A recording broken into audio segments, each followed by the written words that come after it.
Hi everyone. This is the third in our session of Meet the Candidates events, where we allow our members and supporters to ask questions and get answers from the candidates for the special election for Assembly District 17. So we have with us Thea Selby. This event is hosted by Streets for People. We are a campaigning group. We advocate for safe streets, fast and frequent transit, and dense, vibrant neighborhoods in the Bay Area.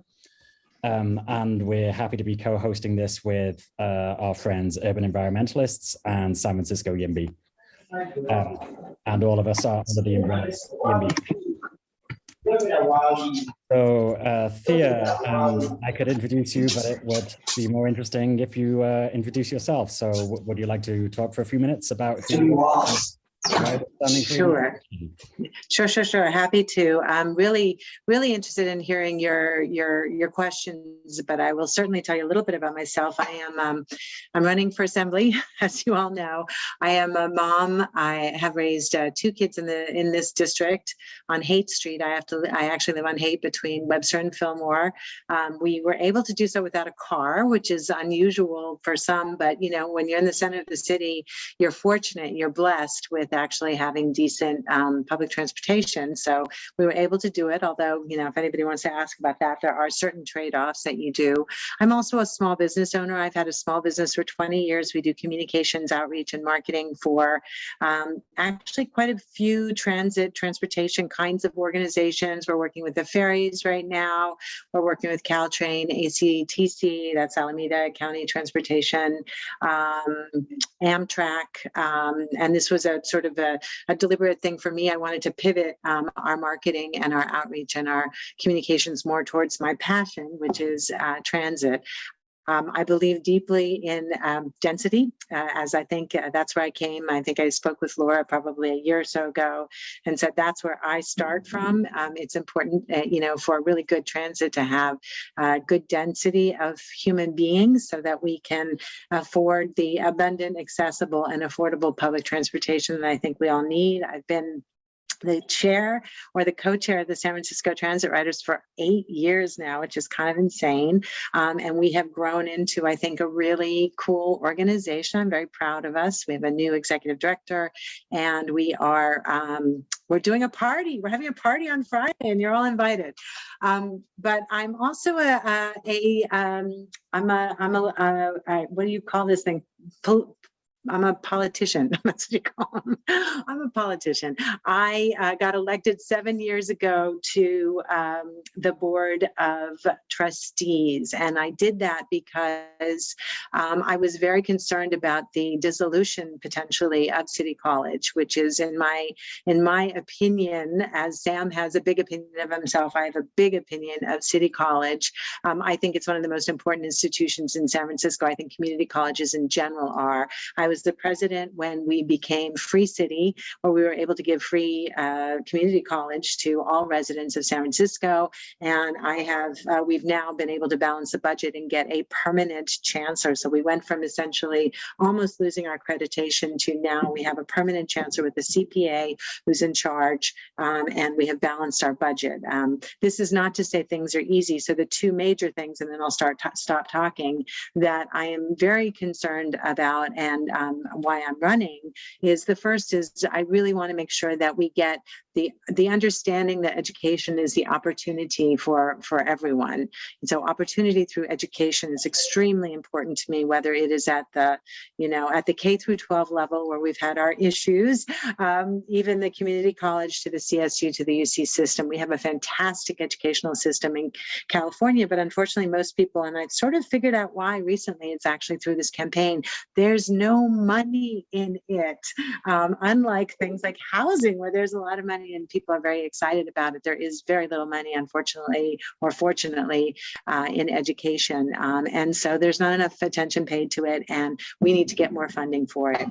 The second major platform for me is meeting or exceeding our climate goals. And that's where things like housing, that's where things like transportation, that's where things like really good municipal fiber, broadband, that's where a lot of things that are near and dear to my heart are underneath that. I have two kids and they're both very concerned that their lives are going to be very much foreshortened and ruined by the fact that we have very little time to stop the world from heating up even more. So that's a little bit about me. Great, thank you, Thea. So we've had a few people join while you were giving your introduction. I just need to let everyone know that we are recording this. So if you don't want to be on the recording, then please don't unmute. And I'll ask another question or two, and then we can move on to audience Q&A. So please be ready with your questions. You can use the Zoom raise hand feature, or you can type in your question into the chat, and we'll ask it when the time comes. So you've talked a little bit about this already, but can you just highlight your key policy priorities in the Senate? Specifically regarding housing, transportation, and environmentalism. Yes, since those are the three that we are here for. So let's start with housing. So I am very goal oriented. I am the salesperson in my company. I ask people for money all the time. And I think it's really important that we make our housing goals. So we have a housing goal of 82,000 units to be built in the next 8 years. And to me, that seems ambitious and doable and necessary. And the reason I think it's necessary is that we have everybody from our homeless who, we say, well, why do we have homeless? Well, we don't have any transitional housing or enough transitional housing. That's certainly part of the issue. One of my clients is in Marin, and we talk about housing first. Once you get people housed, then you can all sorts of wonderful things in terms of helping them with their addictions or helping them get jobs or whatever it might be. So everybody from our homeless to our vets, who, by the way, mostly live in cars, the ones who come to City College because they can't afford rent here, to our seniors who are absolutely terrified about losing their apartments, to the fact that we lose our middle level of income here in San Francisco, because once they attempt to either buy or even rent for a little bit larger of a family, then they're out of here. So a lot of families are leaving San Francisco. So I will do my damnedest in the next 8 years to make sure that we get that 82,000 units to the extent that we can done. I am on record as saying, for example, that the valet parking lot can absolutely and should be housing. I have created at City College, we had an MOU for Balboa Reservoir, and they're having 50% of their housing be affordable. The same for 33 Goff. Of course, it's easier when the land is public, not private, obviously. So I think that we need to create as much housing as possible in this city. And I have, thanks to talking to people like you, I have a lot of ideas of how to do it. The main problem is not so much legislative as it is political will. And we do not get to yes. And that's what I was quoted as saying, is we have to figure out how to get to yes. I recognize that the whole thing at Stevenson was political to some extent, but David Campos in particular has been saying no to housing his entire career. And I want us to figure out how to get to yes. And I'm the type of person who works with all different kinds of people, whether they're on the left or on the right. And I think that will be helpful at the assembly to be able to get us to yes.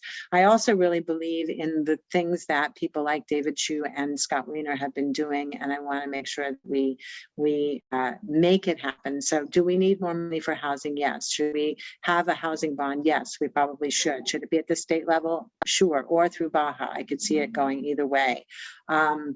Do we need the stick side as well as the carrot side? Yes, I think we do. I think that the state coming in, I'm a big proponent of local control. However, I've seen that we haven't been able to do it. We haven't been able to do it in San Francisco. We haven't been able to do it in California. I think in the United States as a whole, I'm more familiar with California. We have not been able to build housing. We have, what I say is we have a hierarchy. The longer you've been here, the better off you are. And I don't think that is fair. I think it reduces diversity. It means that people who come from other countries, immigrants, people who are young and coming to San Francisco, maybe LGBTQ or whoever they might be, they're stuck with the $3,500 one bedroom. And that is just, when I came here, which it may seem a long time ago to you, I came here twice in 91 from Texas and 95 from Prague. Both times I got a one bedroom for $700. So, you know, we've got to get back to reasonable rents, abilities for our young people to start their families or just simply buy a flat in San Francisco and be able to house all of the folks that we can. So that's housing. Transportation, well, the big one for me, as you know, is that I've been working for 3 years with a group that is now 95,000 people strong. It's called Voices for Public Transportation. It's a coalition that includes organized labor. It's a big, big part of it. It also includes transit advocates and youth and environmentalists actually are a pretty big part of it, and faith-based and disabled, and I'm sure I'm missing a few.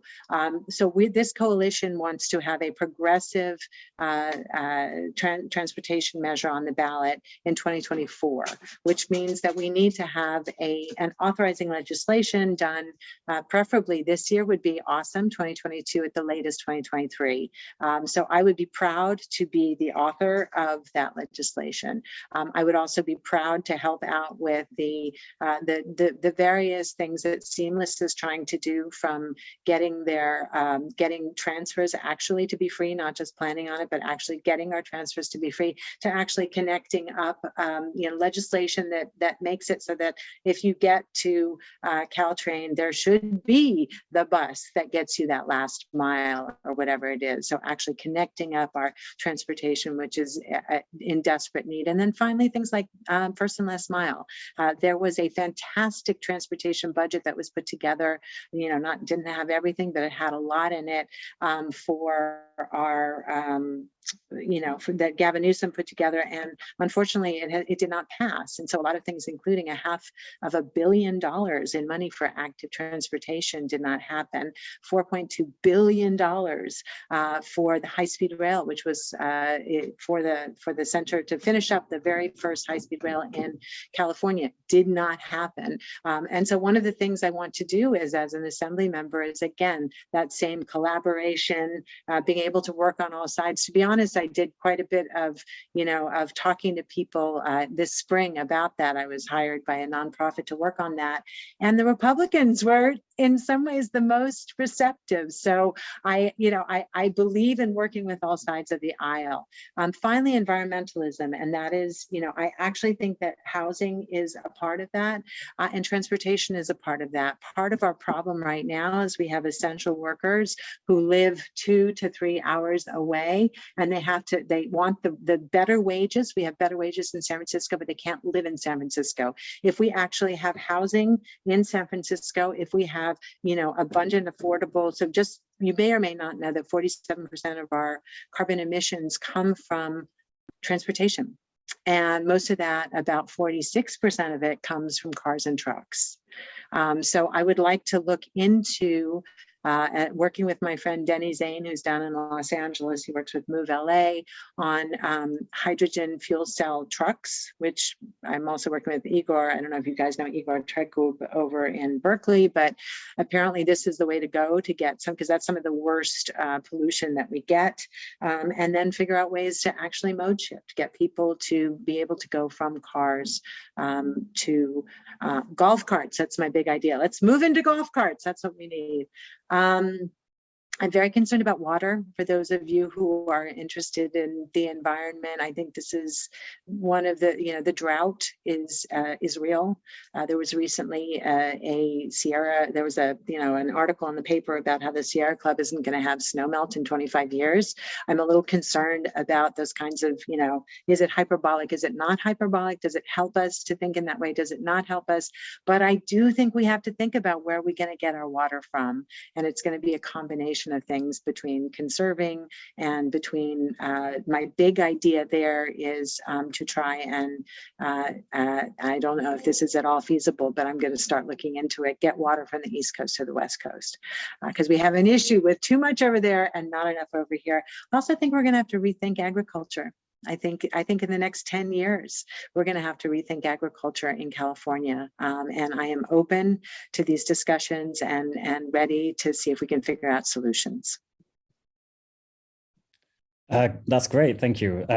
Thank you for that very comprehensive answer. And we certainly agree that housing and transportation and the environment are all connected. And that's why we do what we do and why we all work together.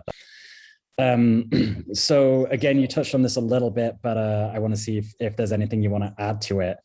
The legislature is a tough place. A lot of bills fail. It's very difficult to get things done. How will you be able to get things done in the Assembly? Well, I have a lot of friends, and they are friends that I built up over the years, and they're friends in both the CBO land and in the union land and in the politics land. And that's from the work that I've done in nonprofits, advocating on behalf of the people who I think matter, who are the people. I think that will help. I will be calling on all of you to help me to get things done. I actually, just to give you an example, I'm working with two friends of mine who are part of an organization. This is a different topic. This is criminal justice and prison reform.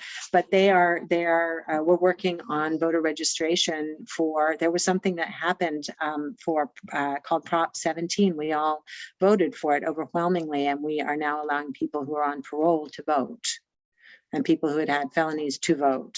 This is massive. This is huge. But in typical California, sorry, not San Francisco, California fashion, the legislators passed this, inspirational and aspirational legislation, but they didn't think about how do you actually make this happen?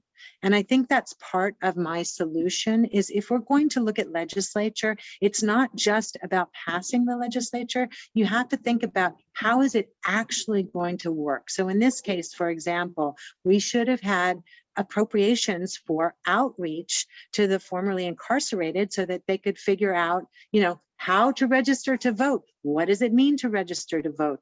Help me get to the polls. Why should I vote? All of these things, none of it was sort of considered. We just sort of felt like we were done once we passed this legislation. I will say the two legislators that we have or had, David Chu and Scott Wiener on this side, think that way. They think about the consequences of the legislation. That is going to be super important to me. I want to be accountable. I want to make my goals, but I also want to make sure that, it's not just about passing legislation, it's actually about getting something done. Okay, excellent. Let's go to some audience questions now. John, do you want to go first? Oh, yes, I would. My question is about vaccines and vaccinations and the COVID pandemic. I'm not sure if I'm allowed to ask non-housing questions. You absolutely are. Okay, so as you know, but if you can connect it to the environment or housing, that would be very interesting. You don't have to. I'm just joking. I'm joking. Yes, we might get there. So as you know, vaccination is the only way out of the COVID-19 pandemic. Dr. Pan's vaccine reform laws from several years ago did not allow any non-medical exemption. As I understand it, CCSF currently includes a religious exemption to the vaccine in addition to the ordinary medical exemption. Did you support the inclusion of a religious exemption? And if so, why should someone else's religious beliefs be allowed to unnecessarily endanger the health of others? Thank you for that question. And let me explain how that went down, because actually we did not weigh in on the nitty gritty of how. We don't do the how, we do the why and the what. So we're the policymakers. We're not actually, we don't get down to the administrative detail. So let me explain the policy of it. So you may or may not know, are you a CCSF graduate or anything? Have you ever gone to CCSF? I teach in the school district, not CCSF. Oh, wonderful, wonderful. So CCSF has the most disadvantaged, low income, first generation to college students of anybody, probably even more so than SFUSD. And that is, for a variety of reasons. We have the essential workers, we have the women who are not only taking care of their children, but they're also taking care of their parents. And unfortunately, we had a huge loss in enrollment. And the policy behind how we don't call it a vaccine mandate, we call it COVID safety measures, I believe is what it's called. And I think the reason we do that again is that what we're trying to do is be as safe as possible while not taking an entire group of people who has left the building. They have literally left the building. They've left education. But anyhow, and we wanted to make sure that we were welcoming them back. And so the short answer is we were not the ones to develop the nitty gritty of the policy. We were the ones to say there's a vaccine mandate. But we also said, we want you have your kids back at SFUSD. We do not mostly. 23% at the moment of our classes are in person. So we're really trying to get to a higher number. We're trying to get to 50% and then hopefully up to 80% by the fall of next year.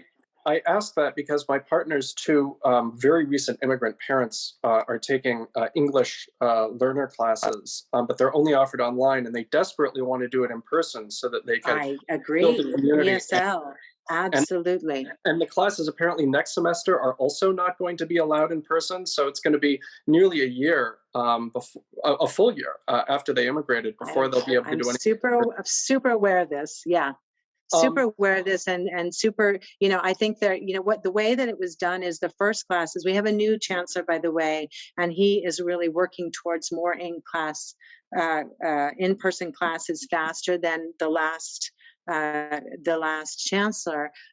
We started with muscle memory classes. So we started with classes that had to do with, it would be custodial, or it would be automotive, or it would be motorcycle. But I am with you as far as ESL. I took a wonderful class on introduction to masculinity. How can you develop that peer-to-peer relationship, especially with ESL, if you don't, if you're not able to be in person? Taking students aside, would you support a mandate for staff without the religious exemption? Again, that's not our role. Our role is to try and get the COVID safety protocols in place, not to sort of decide what is and what isn't. Fair enough. So, Two quick last ones. Would you have voted for Dr. Pan's vaccine mandate laws that he passed? I am not familiar with Dr. Pan. I will have to look into that. I don't know. Okay. I don't want to tell you yes or no without actually knowing who Dr. Pan is. Is that Erica? Is that Erica Pan? Who no, is that? Dr. Richard Pan of Sacramento. I don't know that person. No. Yeah. Okay. Yeah. And have you been boosted for COVID-19? I have not. I have still some time to go before I will get boosted, but I will. Thank you. That's all my questions. Yeah, you got it. Great. Thank you. So the next question is from Zach. The question is about parking reform. Do you support eliminating minimum parking requirements or similar reforms to make housing and commercial space cheaper and reduce car dependence? That's a super easy one. Yes.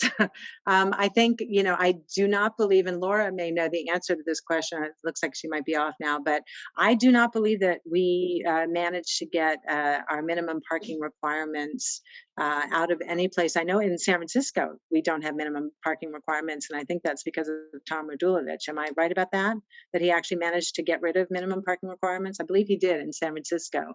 I would be happy to champion that at the state level. Of course, I will just tell you, oh my God, you're going to love this, how different San Francisco is from other places. So one thing that Scott Wiener has done that I actually think is really smart is that sometimes he does legislation that's only for specific areas. Like he did legislation that was only for Oakland, San Francisco, and Los Angeles, for example. I think that might be the way to start this because, of course, I'm a huge Donald Shoup fan. I actually really like the idea of parking benefits districts as well, where you can, if you are going to have you should have metered parking, and the metered money should go back to the area where, and this is Donald Shoup's what they did supposedly in Pasadena, which was hugely successful to downtown. So I believe in that idea as well. But yes, I have, again, it's a twofold thing. You can't take away people's automobiles if they don't have another way to get around. So let's create abundant, affordable, and accessible public transportation and really make it absolutely unnecessary would be my ideal, especially in San Francisco, to have a private car. Great, thank you. So next question is from Steve Marzo. What areas of CEQA would you be most interested in changing, and what do you see as the most realistic areas for change? Wow, that's a great question. I am the CEQA stops housing, and it wasn't built to stop housing. It wasn't created to stop housing. It was created so that we can mitigate, especially our issues in the wildlands, and to make sure that we weren't making even more environmental disasters in other places. But I do think that the biggest problem with CEQA, and this is really parroting people like Scott Wiener, is that it slows down the ability for people to build housing. And so if we can do something to minimize that, I don't want to get rid of CEQA. I first learned about CEQA through high-speed rail. Actually, I was having to vote on an EIR, and I think it's a very, very good thing. I think it's not being used correctly. What is the easy?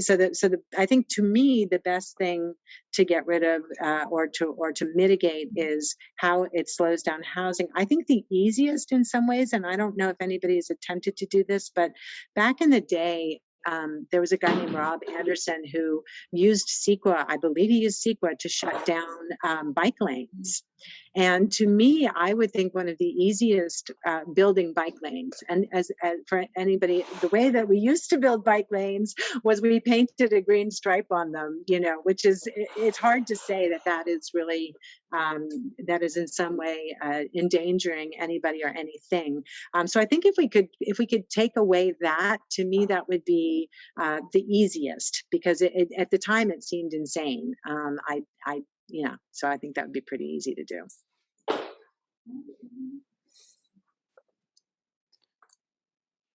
Great, thank you very much. So next question is from Cliff Barger. Do you have any thoughts on how to wrangle the LA delegation to get California high-speed rail funding released? Funnily enough, I do. I think sometimes it's good to go sideways and not necessarily to the front. So I don't necessarily want to hit this front on. I think what I want to do when I become assembly members, I want to take a tour with people, and I want them to see how fantastic high-speed rail is. This is something that has changed many a mind. If you actually get to experience high-speed rail, all of a sudden your impression of what it is and how important it is changes. So that's one thing. The second thing is unfortunately, there's a lot of misinformation running around down in Los Angeles, particularly with Ms. Friedman, who has apparently, according to my Sierra Club, and I, hope I get a chance to talk to her about this, is receiving some oil money, which is interesting. And I don't know, you never know. You need to look into these things a little bit further. But she was saying things like, well, we could do high-speed rail with diesel. Well, we couldn't. And that would be extremely bad for the environment. You can't get up to 220 miles per hour, with diesel, period. And then the whole idea is to get to zero emissions, not to be putting out huge amount of diesel. She also said that maybe we could just do it with batteries. And my understanding is if you had batteries on a high-speed train, it would literally just dig itself into the ground because it would be so heavy. So it's curious to me, and she repeated these things over and over again. So I don't think it's just about education. I think you have to get down to the root of where they're going. And where they're going is, we want more public transportation in Los Angeles. We want more money for trains in Los Angeles. So I think the way, probably from a political standpoint, that you get there is using some of the federal dollars that we should be eligible for if we appropriate the $4.2 billion that we voted on, us people who were around in 2008. If we appropriate that last bunch of dollars, then we can get matching funds from federal. If we give some of that to Los Angeles, honestly, I think that is the best way to get Los Angeles to sort of change its mind on, high-speed rail. Because honestly, you have to start in the middle, you have to finish it up. And according to Rod Diradon, they did that so that Los Angeles and San Francisco would be fighting to make sure that they got theirs. So unfortunately, we've got the fighting, especially in Los Angeles, about, we want ours, but they forgot about the fact that you got to build from the middle and work your way out. So that's my solution, is let's take some of that federal funding and make sure that some of the projects that Los Angeles is really interested in building, and that's a good thing. There's nothing wrong with Los Angeles wanting to build more train, more tracks, more underground, more bus, all of that, more active transportation, a very big thing for Laura Friedman, and there might be some negotiating that can be done there. It's a good thing, I think the difference people say is that and I don't know if this is because we're in Northern California that we say this, but they say that in Northern California, we're more aware of the big picture of high-speed rail, whereas in Southern California, they're not as aware. I don't know if that's true or not, but that is what people say. I do want to give one anecdote, which is really disturbing to me for those of us who care about urbanism and transportation in general. And that is that I actually think we need to do more work educating the Northern Californians. Because I think the Southern Californians to some extent are sort of, I don't know if playing games is the right word, but I think some of the things they say are not exact. They just want more money. But the Northern Californians, I had an assembly member say to me very recently on a call that public transportation is for people who can't afford cars.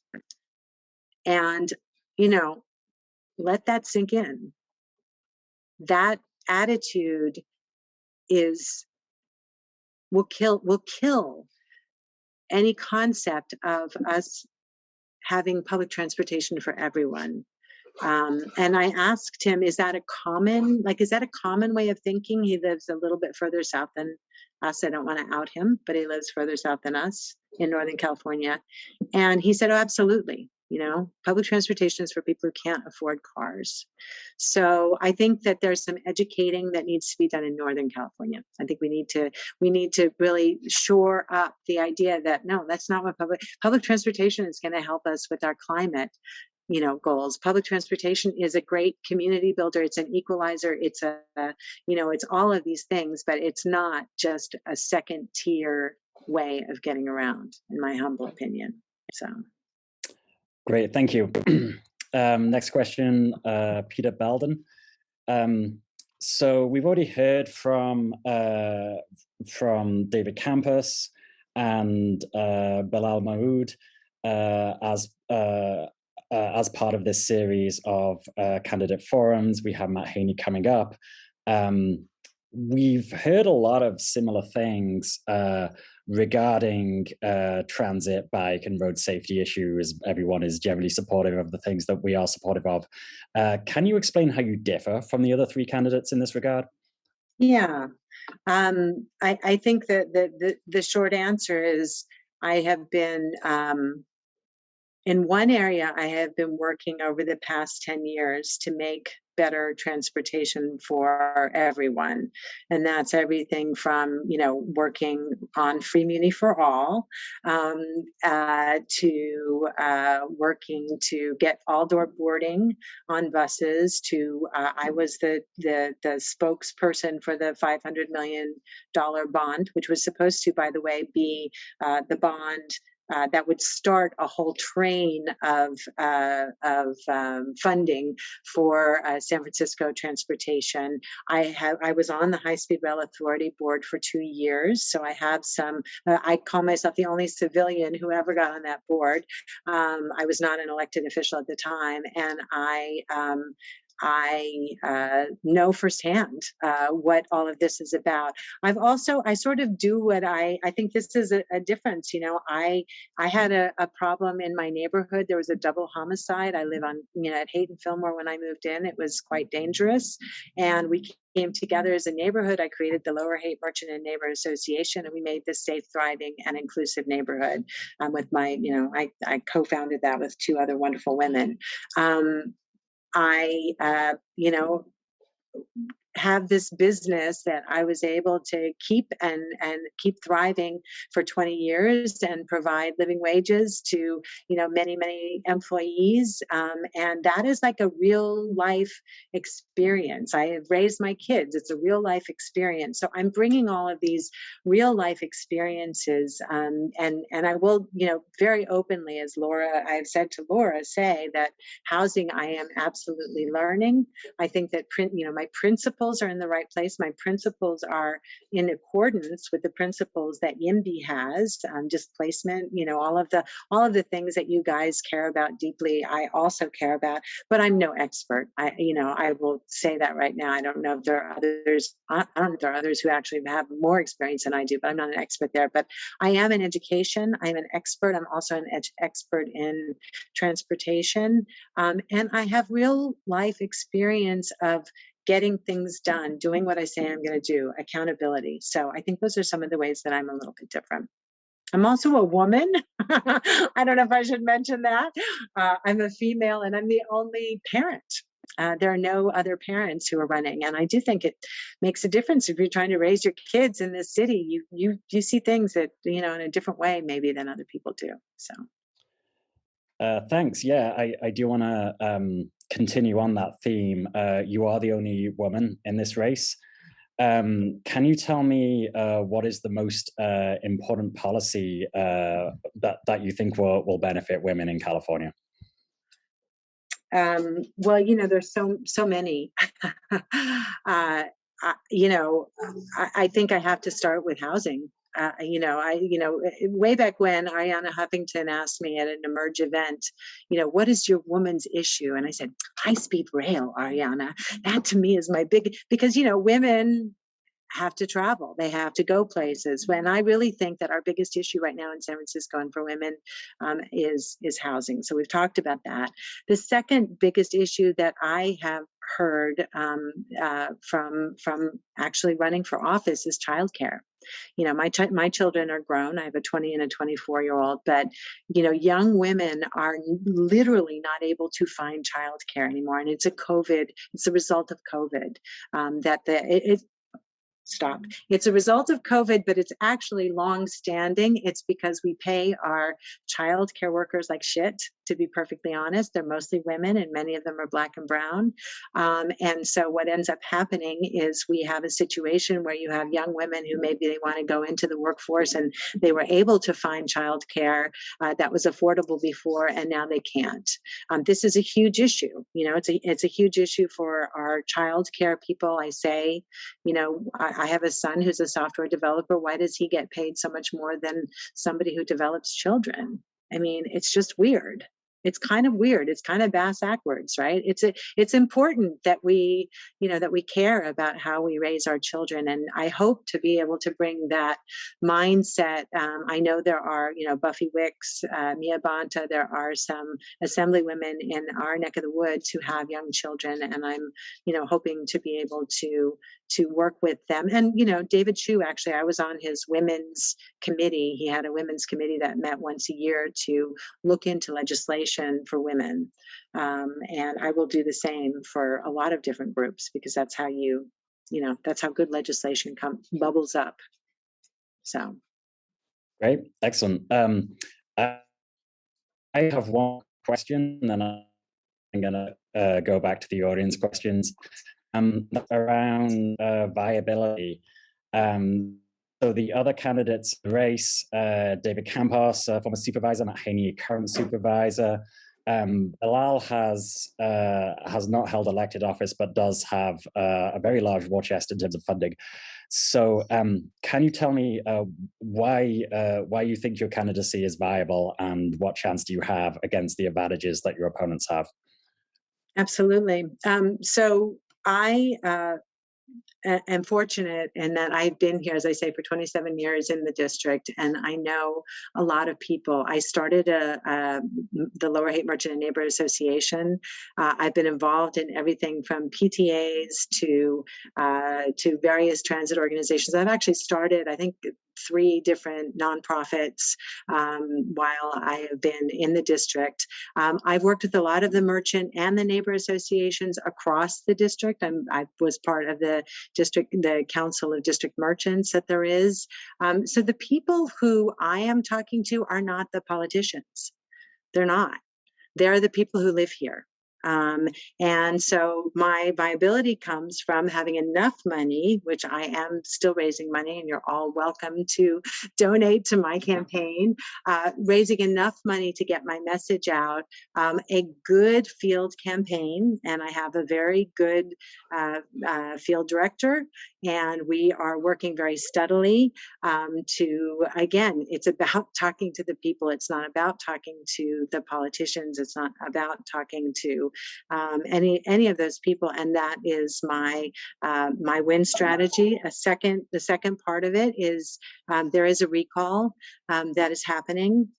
As I mentioned, I'm the only parent in the race, and I'm also supporting the recall. And the reason I'm supporting the recall is that I was part of a joint committee of education with people like Matt Haney. Actually, he was the chair of the committee, the Board of Trustees, and the Board of Ed. And there were several people who were very concerned about the inability of the Board of Education to focus on what we thought was the salient issue and the salient constituency, which was the children of our schools. They had many other things that they were more interested in. And I support the recall for that reason, is that, I called for these people to be really focusing in on what's actually going on with children, the depression, the anxiety, the suicides, the drugs, everything, that children were really, really in trouble, and still are, by the way, emotionally in big, big trouble. And 2 other members who also had children, Hillary Ronan, Supervisor Hillary Ronan, and Supervisor Fewer, were also very, very interested in having the Board of Ed members talk to us about a plan. Let's get a plan going. What are we going to do? How are we going to do this? And they had no interest in this until the recall. And then all of a sudden they changed their minds. So I am supporting the recall. There are a lot of people with or without children in San Francisco who are not particularly, they're pissed, they're angry. And I'm hoping that they'll come out, and I'm hoping that, my principled stance, which I think it is a principled stance, I consider Faunga in particular a friend, but this is not about individuals per se. It's about the accountability that you hold as an office holder, and we all have it, whatever office we're in. And so that's my second thing. And then I have some things that I don't want to talk about because they're my secret sauce, as it were. But there are other things in there that you may have guessed from the other things that I'm talking about. Great. Thank you for that very comprehensive answer. So you mentioned the Board of Education recall and that you support it. Can you tell us your position on the DA recall? Do you support that or do you oppose it? I don't have a position on it. I am one of the people. I'm a public safety advocate. I got my neighborhood from being a containment zone, and literally the 2 blocks from Fillmore down to the 300 block. Horrible things would happen on a regular basis, and really the police kind of were like, that's your neighborhood. What can you do? And we changed that. And I believe that the Tenderloin needs to change. I believe that we need to do things to make it change. But on the other hand, I also believe that if you're going to recall somebody, they have to be doing something that they didn't say they were going to do. And Chesa Boudin told us that he was going to do this. He told us what his focus was going to be. He told us who he was, and we voted him in. So at this point, I don't have, I think I know where I'm going to vote, but I'm not either supporting or not supporting the Chesa Boudin recall. Great, thanks very much. Okay, I think we got time for one more question, and then we'll sum up. So what policies do you support to make streets safer for everyone, and especially more vulnerable road users?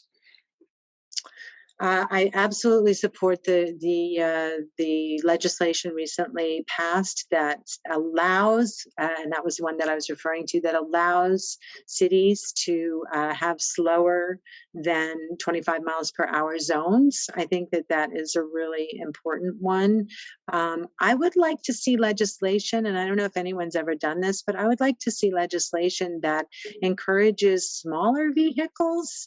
I feel like we've gone, especially during the pandemic, we've gone to the truck and SUV thing. I think a lot of people were traveling long distances to get to their whatever's in other places, and sort of this became much more the normal. You can't see people. You literally cannot see people when you're in those big vehicles. And I would like to see if there's some way it could be incentivizing. It doesn't have to be, you may not buy, but it could be some form of incentivizing. Pedestrians, by the way, are often bus riders. Bus riders are always pedestrians. So, I think that pedestrians and bus riders should be getting together, and they should be advocating for the safer streets everywhere. So I would like to see also narrower streets. I don't know how we can do this over time, but this is all part of this idea of having, the narrower the street is, the harder it is for a car to zoom on through.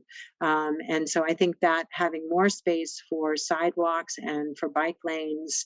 I was in New York probably last year sometime, and I noted that the pedestrians were not only packing the sidewalks, but they were packing the bike lanes and the bus lane. They were packing all of it just because there was such a great swarm of people that they were doing that for everywhere. So I think we want to encourage pedestrians when we can. We have a very walkable city, if you don't mind hills. We have a very walkable city, and I think we want to encourage, and I actually created something called Walk Stops, which should be completed let's say spring of next year. It's all a volunteer project. So, but it is a combination of connecting ourselves through walking, which, I think we want to encourage walking whenever we can, and history. So the history of a neighborhood is built into some of the elements, and community, just trying to connect ourselves through community, because the Lower Haight has changed dramatically since I got here, and some things are good, but some things we've lost, and we want to make sure that other people know about it. So those are some of the things I'd like to explore as we move forward into a greener future that's not going to be relying so much on, tons of lanes for cars. Great, thanks very much. Okay, we're coming up to the top of the hour. Could you just give a quick 2-minute summary about why someone should vote for you? Sure. And I want to just respond to Peter that I would send a public letter to Supervisor Channing urging her to make car-free JFK permanent. And I would also just add, and this is part of who I am and what I stand for. One of the things I wanted to do, because some of the people are saying we need to have cars in there because otherwise children of color maybe aren't able to get there. And I run and walk in Golden Gate Park with some frequency, and I will say, I live in the Lower Haight, so it's easy for me, just on the wiggle. And I will say that I don't disagree with Supervisor Walton when he talks about, that there are not as many Black and brown children as there should be. And I have this idea that politicians, part of who we are is bully pulpit people. We are able to lead.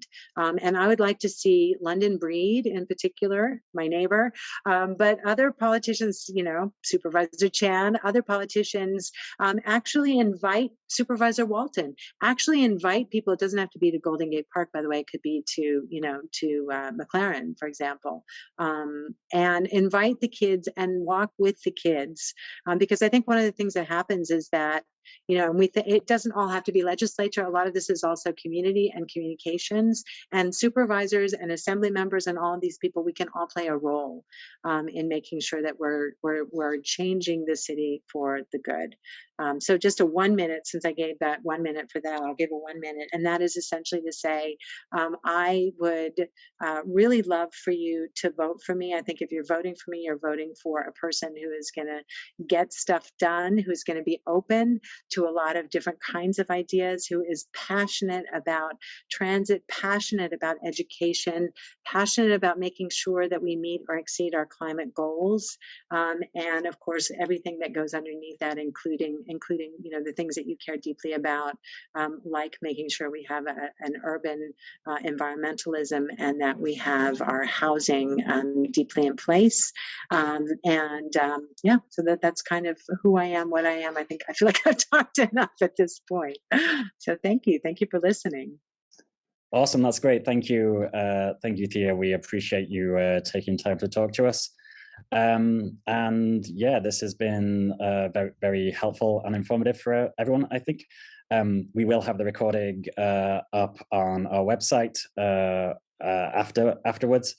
And yeah, please join us next week for Matt Haney, who we're talking to on Monday next week. And yeah, thank you very much, everyone. Perhaps on video.